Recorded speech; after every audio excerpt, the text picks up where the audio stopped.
خلافت آدم علیہ السلام۔ حضرت آدم علیہ السلام کا لقب خلیفۃ اللہ ہے۔ جب اللہ تعالیٰ نے حضرت آدم علیہ السلام کو اپنی خلافت سے سرفراز فرمانے کا ارادہ فرمایا تو اس سلسلے میں اللہ تبارک و تعالی اور فرشتوں میں جو مکالمہ ہوا وہ بہت ہی تعجب خیز ہونے کے ساتھ ساتھ نہایت ہی فکر انگیز اور عبرت آموز بھی ہے، جو کہ حسب ذیل ہے۔ اللہ تبارک و تعالی: اے فرشتوں، میں زمین میں اپنا ایک خلیفہ بنانے والا ہوں جو میرا نائب بن کر زمین میں میرے احکام کو نافذ کرے گا۔ تو ملائکہ نے کہا، اے باری تعالیٰ، کیا تو زمین میں ایسے شخص کو اپنی خلافت کے شرف سے سرفراز فرمائے گا جو زمین میں فساد برپا کرے گا اور قتل و غارت گری سے خون ریزی کا بازار گرم کرے گا؟ اے اللہ تبارک و تعالی، اس شخص سے زیادہ تیری خلافت کے حقدار تو ہم ملائکہ کی جماعت ہیں، کیونکہ ہم ملائکہ نہ زمین میں فساد پھیلائیں گے نہ خون ریزی کریں گے، بلکہ ہم تیری حمد و ثنا کے ساتھ تیری سبوحیت کا اعلان اور تیری قدوسیت اور پاکی کا بیان کرتے رہیں گے اور ہر وقت تیری تسبیح و تقدیس سے اپنی زبانوں کو تر رکھتے ہیں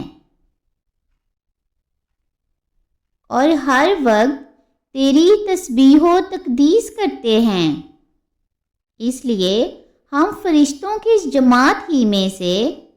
کسی کے سر پر اپنی خلافت و نیابت کا تاج رکھ کر اس کو خلیفۃ اللہ کے معزز لقب سے سر بلند فرما۔ تو اللہ تبارک و تعالی نے فرمایا، اے فرشتوں، آدم کے خلیفہ بنانے میں جو حکمتیں اور مصلحتیں ہیں ان کو میں ہی جانتا ہوں، تم گروہ ملائکہ ان حکمتوں اور مصلحتوں کو نہیں جانتے۔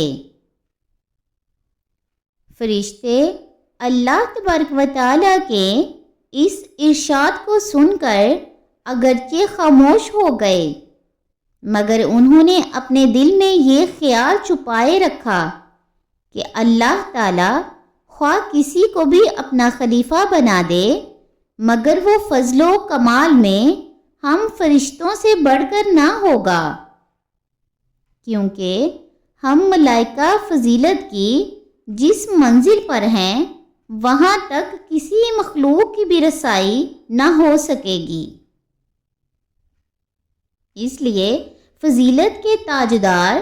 بہرحال ہم فرشتوں کی جماعت ہی رہے گی۔ اس کے بعد اللہ تبارک و تعالی نے حضرت آدم علیہ السلام کو پیدا فرما کر تمام چھوٹی بڑی چیزوں کا علم ان کو عطا فرما دیا۔ اس کے بعد پھر اللہ تبارک و تعالی اور ملائکہ کا حسب ذیل مکالمہ ہوا۔ اللہ تبارک و تعالی نے فرمایا، اے فرشتوں، اگر تم اپنے اس دعویٰ میں سچے ہو کہ تم سے افضل کوئی دوسری مخلوق نہیں ہو سکتی تو تم تمام ان چیزوں کے نام بتاؤ جن کو میں نے تمہارے پیش نظر کر دیا ہے۔ تو ملائکہ نے کہا، اے اللہ تبارک و تعالی، تو ہر نقص و عیب سے پاک ہے، ہمیں تو بس اتنا ہی علم ہے جو تو نے ہمیں عطا فرمایا ہے، اس کے سوا ہمیں اور کسی چیز کا کوئی علم نہیں ہے۔ ہم بالیقین یہ جانتے اور مانتے ہیں کہ بلا شبہ علم و حکمت کا خالق و مالک تو صرف تو ہے۔ پھر اللہ تبارک و تعالی نے حضرت آدم علیہ السلام کو مخاطب فرما کر ارشاد فرمایا کہ اے آدم، تم ان فرشتوں کو تمام چیزوں کے نام بتا دو۔ تو حضرت آدم علیہ السلام نے تمام اشیاء کے نام اور ان کی حکمتوں کا علم فرشتوں کو بتا دیا، جس کو سن کر فرشتے متعجب اور محو حیرت ہو گئے۔ اللہ تبارک و تعالی نے فرمایا، اے فرشتو، کیا میں نے تم سے یہ نہیں فرما دیا تھا کہ میں آسمانوں و زمین کی تمام چھپی ہوئی چیزوں کو جانتا ہوں، اور تم جو اعلانیہ یہ کہتے تھے کہ آدم فساد برپا کریں گے، اس کو بھی میں جانتا ہوں، اور تم جو خیالات اپنے دلوں میں چھپائے ہوئے تھے کہ کوئی مخلوق تم سے بڑھ کر افضل نہیں پیدا ہوگی، میں تمہارے دلوں میں چھپے ہوئے ان خیالات کو بھی جانتا ہوں۔ پھر حضرت آدم علیہ السلام کے فضل کمال کے اظہار و اعلان کے لیے اور فرشتوں سے ان کی عظمت و فضیلت کا اعتراف کرانے کے لیے اللہ تبارک و تعالی نے سب فرشتوں کو حکم فرمایا کہ تم سب حضرت آدم علیہ السلام کو سجدہ کرو۔ چنانچہ سب فرشتوں نے آپ علیہ السلام کو سجدہ کیا، لیکن ابلیس نے سجدہ سے انکار کر دیا اور تکبر کیا، تو کافر ہو کر مردود بارگاہ ہو گیا۔ اس پورے مضمون کو قرآن مجید نے اپنے معجزانہ طرز بیان میں اس طرح ذکر فرمایا ہے۔ ترجمہ: اور یاد کرو جب کہ تیرے رب نے فرشتوں سے فرمایا کہ میں زمین میں ایک خلیفہ بنانے والا ہوں، تو فرشتوں نے کہا کہ خداوند، کیا تو زمین میں اس کو بنائے گا جو زمین میں فساد برپا کرے گا اور خون ریزی کرے گا، اور ہمارا حال یہ ہے کہ ہم تیری حمد کی تسبیح پڑھتے اور تیری پاکی بیان کرتے ہیں۔ تو اللہ تبارک و تعالی نے فرمایا کہ میں جو کچھ جانتا ہوں تم کو ان باتوں کا علم نہیں ہے۔ اور اللہ تعالی نے حضرت آدم علیہ السلام کو تمام چیزوں کا نام بتا دیا۔ پھر ان چیزوں کو فرشتوں کے روبرو پیش کر کے فرمایا کہ اے فرشتو، اگر تم اپنے اس دعویٰ میں سچے ہو تو ان چیزوں کے نام بتاؤ۔ تو فرشتوں نے عرض کیا کہ اے اللہ، تو تمام عیوب و نقائص سے پاک ہے، ہمیں تو بس اتنا ہی علم ہے جتنا تو نے ہمیں علم دیا ہے، بلا شبہ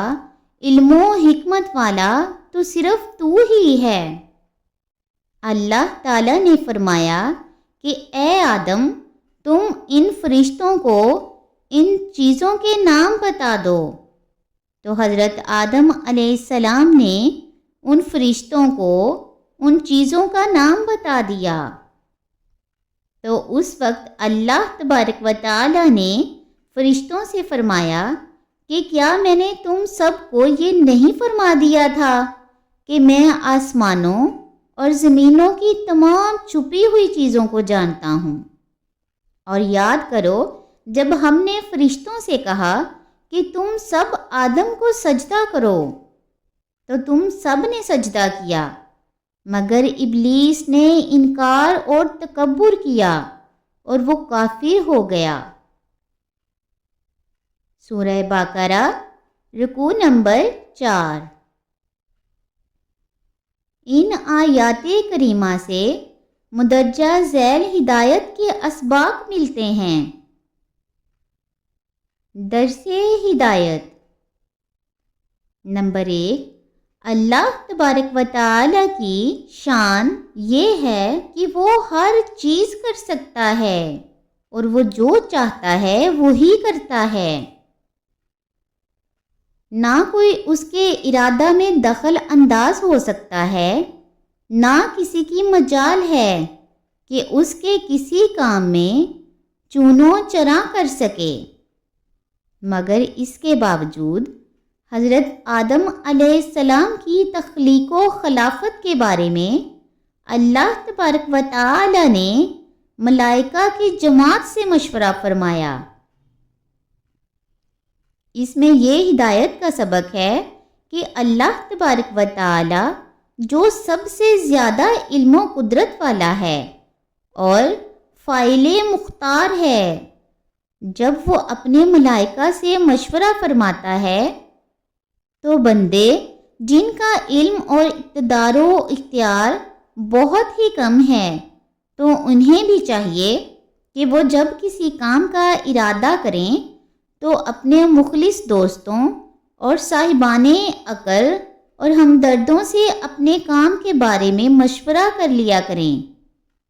کہ یہ اللہ تبارک و تعالی کی سنت اور اس ذات کا مقدس دستور ہے۔ نمبر 2، فرشتوں نے حضرت آدم علیہ السلام کے بارے میں یہ کہا کہ وہ فسادی اور خون ریز ہیں، لہٰذا ان کو خلافت الہیہ سے سرفراز کرنے سے بہتر یہ ہے کہ ہم فرشتوں کو خلافت کا شرف بخشا جائے، کیونکہ ہم ملائکہ خدا کی تسبیح و تقدیس، اس کی حمد و ثنا کو اپنا شعار بنائے ہوئے ہیں، لہٰذا ہم ملائکہ حضرت آدم علیہ السلام سے زیادہ خلافت کے مستحق اور حقدار ہیں۔ فرشتوں نے اپنی یہ رائے اس بنا پر دی تھی کہ انہوں نے اپنے اجتہاد سے یہ سمجھ لیا کہ پیدا ہونے والے خلیفہ میں 3 قوتیں باری تعالیٰ ودیت فرمائے گا۔ ایک قوت شہویہ، دوسری قوت غضبیہ، تیسری قوت عقلیہ، اور چونکہ قوت شہویہ اور قوت غضبیہ ان دونوں میں لوٹ مار اور قتل و غارت وغیرہ قسم قسم کے فسادات رونما ہوں گے، اس لیے فرشتوں نے اللہ تبارک و تعالی کے جواب میں یہ عرض کیا کہ اے اللہ تبارک و تعالی، کیا تو ایسی مخلوق کو اپنی خلافت سے سرفراز فرمائے گا جو زمین میں قسم قسم کے فساد برپا کرے گا اور قتل و غارت گری سے زمین میں خون ریزی کا طوفان لائے گا؟ اس سے بہتر تو یہ ہے کہ تو ہم فرشتوں میں سے کسی کو اپنا خلیفہ بنا دے، کیونکہ ہم تو تیری حمد کے ساتھ تیری تسبیح پڑھتے ہیں اور تیری تقدیس اور پاکی کا چرچا کرتے رہتے ہیں۔ تو اللہ تبارک و تعالی نے یہ فرما کر فرشتوں کو خاموش کر دیا کہ میں جس مخلوق کو خلیفہ بنا رہا ہوں اس میں مصلحتیں اور جیسی جیسی حکمتیں ہیں ان کو بس میں ہی جانتا ہوں، تم فرشتوں کو ان حکمتوں کا علم نہیں ہے۔ وہ حکمتیں کیا تھیں؟ اس کا پورا علم تو صرف علام الغیوب ہی کو ہے، مگر ظاہر طور پر ایک حکمت اور مصلحت یہ بھی معلوم ہوتی ہے کہ فرشتوں نے حضرت آدم علیہ السلام کے بدن میں قوت شہویہ اور قوت غضبیہ کو فساد و خون ریزی کا منبع اور سرچشمہ سمجھ کر ان کو خلافت کا اہل نہیں سمجھا، مگر فرشتوں کی نظر اس پر نہیں پڑی کہ حضرت آدم علیہ السلام نے قوت شہویہ اور قوت غضبیہ کے ساتھ ساتھ قوت عقلیہ بھی ہے، اور قوت عقلیہ کی شان یہ ہے کہ اگر وہ غالب ہو کر قوت شہویہ اور قوت غضبیہ کو اپنا مطیع و فرمانبردار بنا لے تو قوت شہویہ اور قوت غضبیہ بجائے فساد و خون ریزی کے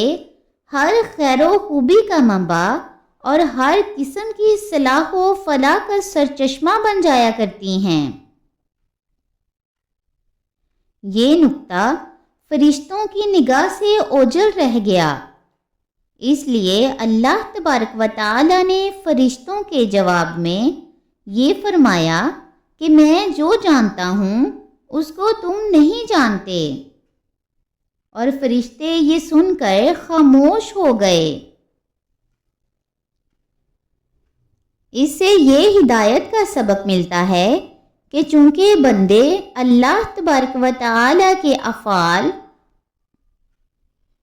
اور اس کے کاموں کی حکمتوں سے کما حقہ واقف نہیں ہیں، اس لیے بندوں پر لازم ہے کہ اللہ تعالیٰ کے کسی فعل پر تنقید و تبصرہ سے اپنی زبان کو روکے رہیں اور اپنی کم عقلی اور کوتاہ فہمی کا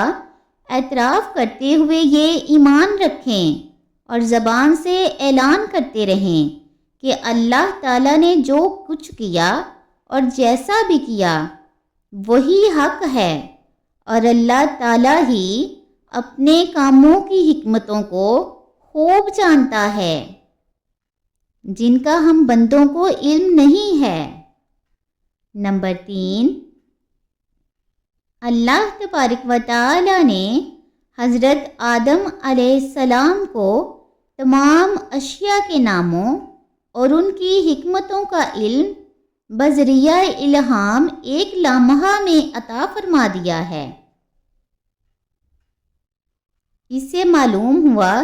کہ علم کا حصول کتابوں کے سبقن پڑھنے ہی پر موقوف نہیں ہے، بلکہ اللہ تبارک و تعالی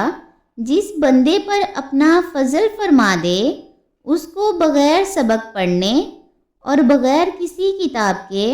بذریعہ الہام چند لمحوں میں علم عطا کر دے، اور بغیر تحصیل علم کے اس کا سینہ علم و عرفان کا خزینہ بن جایا کرتا ہے۔ چنانچہ بہت سے اولیاء کرام کے بارے میں معتبر روایات سے ثابت ہے کہ انہوں نے کبھی کسی مدرسہ میں قدم ہی نہیں رکھا، نہ کسی استاد کے سامنے کچھ سیکھنے گئے، نہ کبھی کسی کتاب کو ہاتھ لگایا، مگر شیخ کامل کی باطنی توجہ اور فضل ربانی کی بدولت چند منٹوں بلکہ چند سیکنڈ میں الہام کے ذریعے وہ تمام علوم و معارف کے جامع الکمالات بن گئے، اور ان بزرگوں کے علمی اور عالمانہ مہارت کا یہ عالم ہو گیا کہ بڑے بڑے درسگاہی مولوی جو علوم و معارف کے پہاڑ شمار کیے جاتے تھے، ان بزرگوں کے سامنے طفل مکتب نظر آنے لگے۔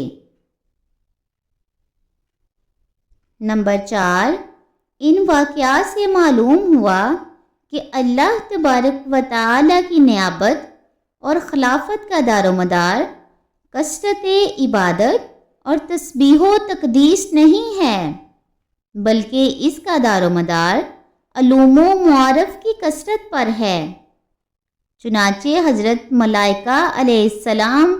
باوجود کثرت عبادت اور تسبیح و تقدیس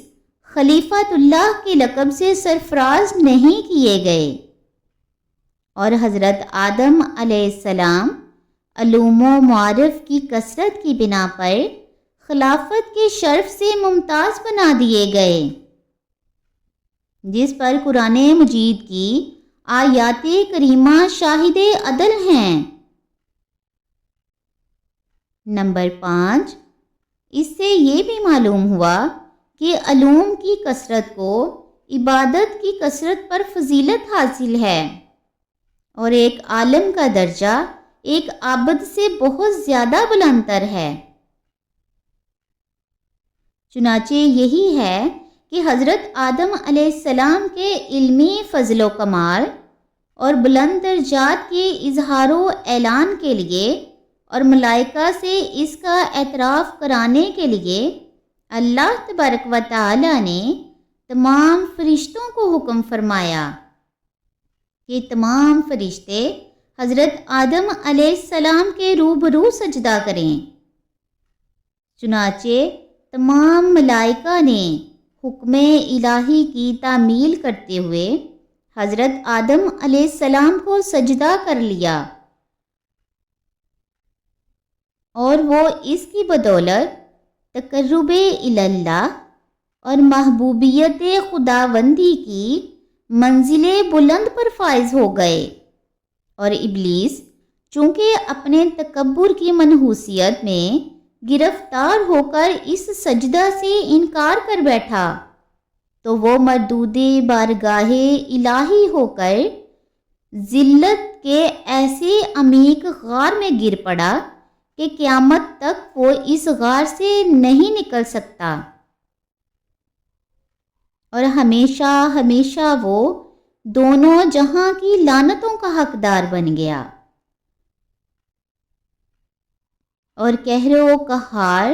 اور غضب جبار میں گرفتار ہو کر دائمی عذاب نار کا سزاوار بن گیا۔ نمبر 6، اس سے یہ بھی معلوم ہوا کہ کسی کے علم کو جانچنے اور علم کی قلت و کثرت کا اندازہ لگانے کے لیے امتحان کا طریقہ جو آج کل رائج ہے، یہ اللہ تبارک و تعالیٰ کی سنت قدیمہ ہے کہ اللہ تبارک و تعالیٰ نے فرشتوں کے علم کو کم اور حضرت آدم علیہ السلام کے علم کو زائد ظاہر کرنے کے لیے فرشتوں اور حضرت آدم علیہ السلام کا امتحان لیا، تو فرشتے اس امتحان میں ناکام رہ گئے اور حضرت آدم علیہ السلام کامیاب ہو گئے۔ نمبر 7، ابلیس نے حضرت آدم علیہ السلام کو خاک کا پتلا جان کر ان کی تحقیر کی اور اپنے آپ کو آتشی مخلوق کہہ کر اپنی بڑائی اور تکبر کا اظہار کیا، اور سجدہ آدم علیہ السلام سے انکار کر دیا۔ در حقیقت شیطان کے اس انکار کا باعث اس کا تکبر تھا۔ اس سے یہ سبق ملتا ہے، تکبر وہ بری شے ہے کہ بڑے سے بڑے بلند مراتب و درجات والے کو ذلت کے عذاب میں گرفتار کر دیتی ہے، بلکہ بعض اوقات تکبر کفر تک پہنچا دیتا ہے، اور تکبر کے ساتھ ساتھ جب محبوبان بارگاہ الہی کی توہین اور تحقیر کا بھی جذبہ ہو، تو پھر تو اس کی شناخت اور خباثت اور بے پناہ منحوسیت کا کوئی اندازہ ہی نہیں کر سکتا، اور اس کے ابلیس لعین ہونے میں کوئی شک و شبہ کیا ہی نہیں جا سکتا۔ اس سے ان لوگوں کو عبرت آموز سبق لینا چاہیے جو بزرگان دین کی توہین کر کے اپنی عبادتوں پر اظہار تکبر کرتے رہتے ہیں، اور وہ اس دور میں ابلیس کہلانے کے مستحق نہیں تو پھر کیا ہیں؟ معاذ اللہ، استغفر اللہ۔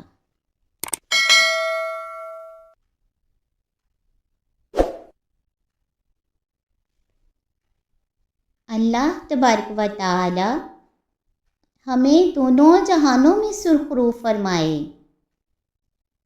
اور تکبر سے محفوظ فرمائے، کیونکہ ساری کبریائی اور بڑھائی صرف اللہ تبارک و تعالیٰ کی ذات پاک کے لیے ہے۔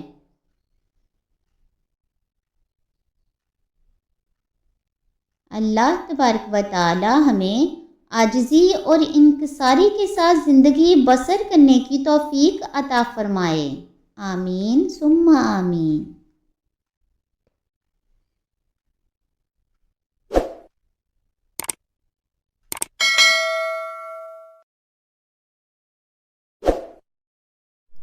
ویڈیو کو پورا واچ کیا کریں اور میرے چینل کو لائک اور سبسکرائب کرنا نہ بھولیں۔